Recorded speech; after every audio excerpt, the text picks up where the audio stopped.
Cool,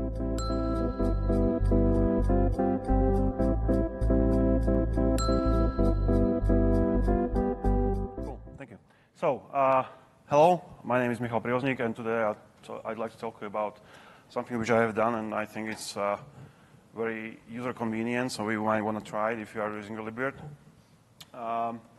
So what's the goal? As Jirka said, the goal is just, you start a domain, you would just want to SSH into it, or just ping it, or whatever. Do the name translation really easy without having to edit etc hosts or something like that.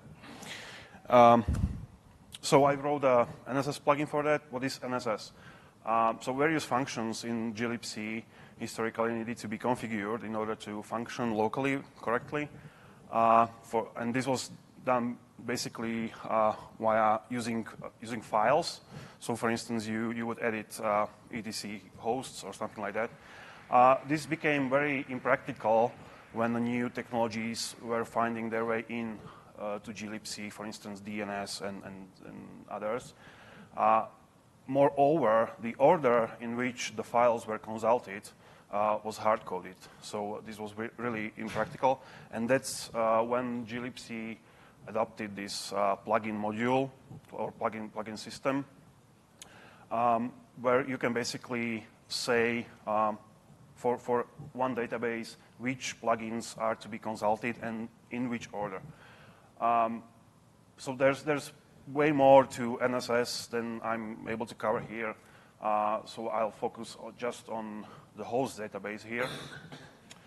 So here on the line, you can see whenever a host-related function is called, firstly the files plugin is consulted, which basically boils down to opening etc hosts and parsing the lines, trying to find the matching one. Then the system tries to consult Libvirt plugin, which I will cover on the next slide. And if all of these fail, basically the DNS is consulted, and hopefully that will work. So the plugins are actually libraries on your system, and it works like this. So for instance, if you call, say, getHostByName function, glibc do the DL open of all of the first plugin configured, in this case files, and it calls _NSS files getHostByName if present in the shared library. If the function returns some value, meaning okay, I found the matching piece, the resolution is done. If it doesn't, or the function is not there, the process continues with the next plugin, in this case Libvirt. If that fails as well, the third option is DNS there. So all that was needed really was just to create a shared library object implementing these simple functions. Frankly, it's not just getHostByName. It's some slightly more complicated name, but that's not the point here. So Libvirt has various types of virtual networks, but I would say the most used ones in simple environments or desktop environments are native ones.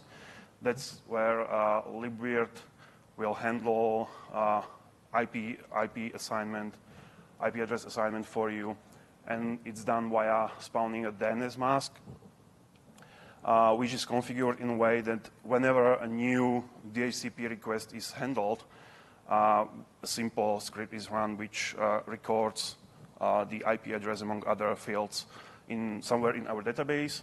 The database is located at this path. However, I would not recommend you to rely on that because it might change in the future, which of course will be reflected in the NSS module. But so in the database there are tuples of host name, IP addresses, expire time, and many other fields. You can look yourself if you want.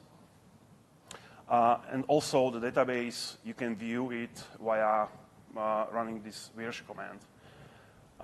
So basically what the NSS module does is it consults the database, trying to find the match of the host name that it was given in the database, basically. And if it finds it, if it finds something matching, it returns the IP address assigned to it. If it doesn't, well, it returns, I don't know, the address, so the process can continue with another plugin that has been configured, which basically is, usually it is DNS or whatever.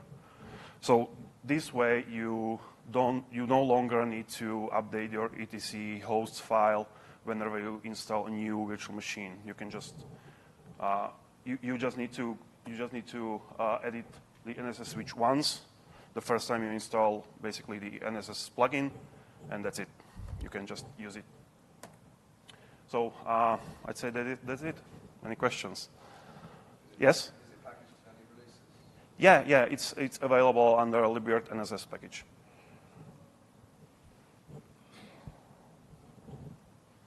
Anything else? So this was the fourth and last lightning talk. Okay, thank you.